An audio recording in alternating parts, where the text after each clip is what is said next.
दिल्ली में किए हुए सभी वादों को हम पूरा करेंगे। सर, चुनाव संपन्न हो गए लेकिन सीएम फेस को लेकर जो है गहमागहमी है। अरविंद केजरीवाल जी खाली वादा करते रहे और कुछ काम नहीं किया। यमुना की सफाई सबसे ज्यादा जरूरी है। पनोरमा ग्रुप, जो सोचता है वो करता है। यमुना आरती हो रही है, इसको लेकर क्या कहेंगे? बीजेपी भी अब सत्ता में आ गई है और यमुना को साफ करने के लिए कई सारे प्लान बीजेपी ने बनाए। देखिए, यमुना दिल्ली की लाइफ लाइन है और इस लाइफ लाइन को जिंदा रखने का काम दिल्ली वालों का है, पर दुर्भाग्यवश पिछली सरकारों ने इस पर ध्यान नहीं दिया। अरविंद केजरीवाल जी खाली वादा करते रहे और कुछ काम नहीं किया। 14 में कहा कि हम 2 साल में यमुना साफ कर देंगे, फिर कहा 20 के पहले कि हम 24 के पहले साफ कर देंगे, पर उन्होंने कोई काम नहीं किया। पर मेरे को लगता है कि जब अब भारतीय जनता पार्टी सरकार आ गई है और पहले दिन मतलब हम 8 तारीख को जीते हैं और आज हम एक मीटिंग कर चुके हैं, बड़े जो कंसल्टेंट्स हैं जो इस चीज़ को बताते हैं कि किस तरीके से यमुना साफ़ होगी, उस यमुना को साफ़ करने के लिए टेक्निकल तरीके से जिस तरीके से साबरमती फ्रंट बना है, हम यमुना फ्रंट बनाना चाहते हैं और उसी फ्रंट के ऊपर शाम को हम और आप बैठेंगे, चाय पिएंगे।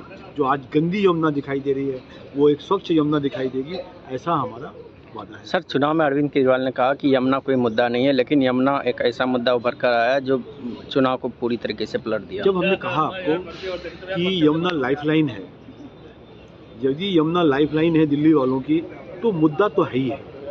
यमुना में गंदगी, यदि यमुना में गंदगी है तो हमको पीने का पानी गंदा मिलेगा। यमुना में गंदगी है तो हमारे लिए आरती अर्चना कहाँ करें? यमुना में गंदगी है तो हम किस तरीके की छठ की पूजा करी हम लोगों ने? तो इन सब विषयों के लिए यमुना की सफाई सबसे ज़्यादा ज़रूरी है और यमुना की सफाई का सबसे पहला जो उपाय है कि उसके अंदर जो लीद भरी हुई है पिछले कई सालों से जो साफ़ नहीं हुई है, उसको साफ़ करना, उसको गहरा करना जिससे कि उसमें स्टीमर चल सके।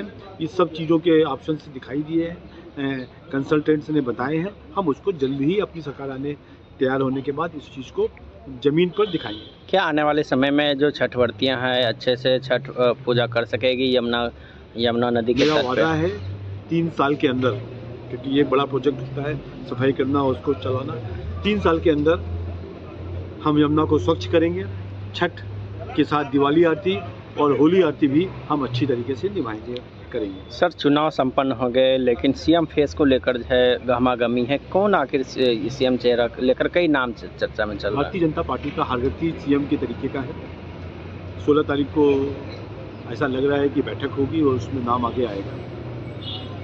मेरे को लगता है एक अच्छा नाम आएगा। भारतीय जनता पार्टी एक अच्छे व्यक्ति को चीफ मिनिस्टर बनाएगी। दिल्ली में किए हुए सभी वादों को हम पूरा करेंगे और उन वादों को जो दिल्ली की जनता को हमने चुनाव से पहले अपने मैनिफेस्टो के थ्रू दिए हैं, हम पूरा करेंगे।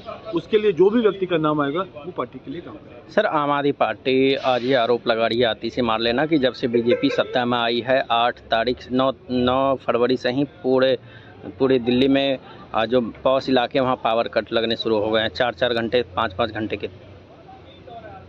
आतिशी जी को बोलिए, अभी तो वही चीफ मिनिस्टर हैं, अभी तो हमने अपनी शपथ ग्रहण नहीं किया है। इतना जल्दी ऐसा स्टेटमेंट बोलना हमको लगता है खिसियानी बिल्ली खंबा नोचने का प्रयास कर रही है।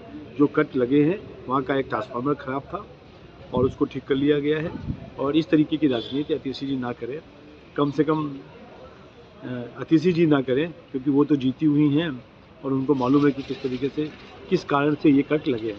सर, एक आखिरी सवाल, जैसे गंगा आरती होती है बनारस में, अन्य घाटों पे जो बड़े बड़े शहर हैं, पटना में होते हैं, बनारस में होते हैं, फिर अयोध्या में भी देखने को मिलती है, यमुना में भी ऐसे वीडियो वायरल हो रहे हैं कि बीजेपी सत्ता में आई और यमुना आरती शुरू हो गई। देखिए, ये हमारा गंगा मैया को, यमुना मैया को, नदियों को पूजन करना हमारी भारतीय संस्कृति के अलावा हिंदू धर्म में भी काफ़ी मान्यता की गई है और हम लोग पहले भी पूजा करते रहे हैं।